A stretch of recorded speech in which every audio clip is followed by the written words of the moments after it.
car park. But for 99% of people in Manchester, they were not interested in going to the factory club.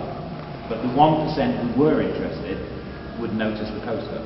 And that seemed to me an acceptable way to communicate. Anyway. Tell a bit about the factory club. Okay, yeah. But anyway, my academic staff at college didn't agree with me, so we constantly argued.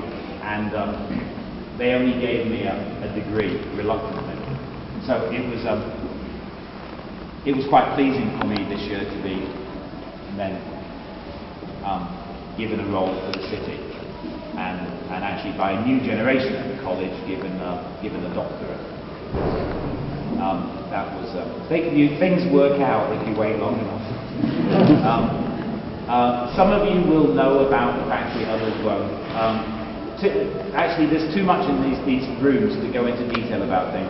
The relevant issue is that in 1976, in British youth culture, something called punk rock happened. And it was a simulation, it wasn't really a rebellion, but it was a simulation of a rebellion, like a kind of television crime scene being reenacted. It was a simulation. But what it did do was it did hand back to young people their culture.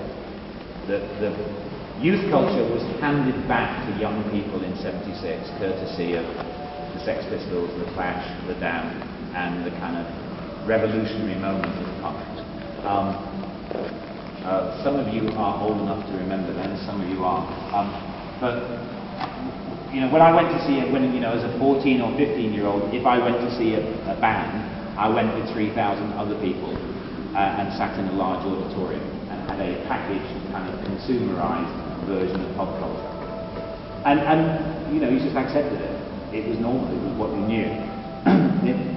It wasn't until one night in '76 or '77, and I was in a room smaller than this with less people than are here tonight, with a band playing noisily in the corner, that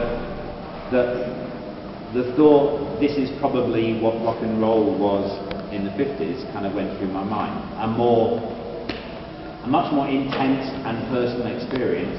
And then you realise that one of the boys playing guitar was the chap you had a drink at the bar with the night before. And suddenly it was all very personal and very intense and very connected to your own sense of existence, as opposed to the kind of auditorium experience of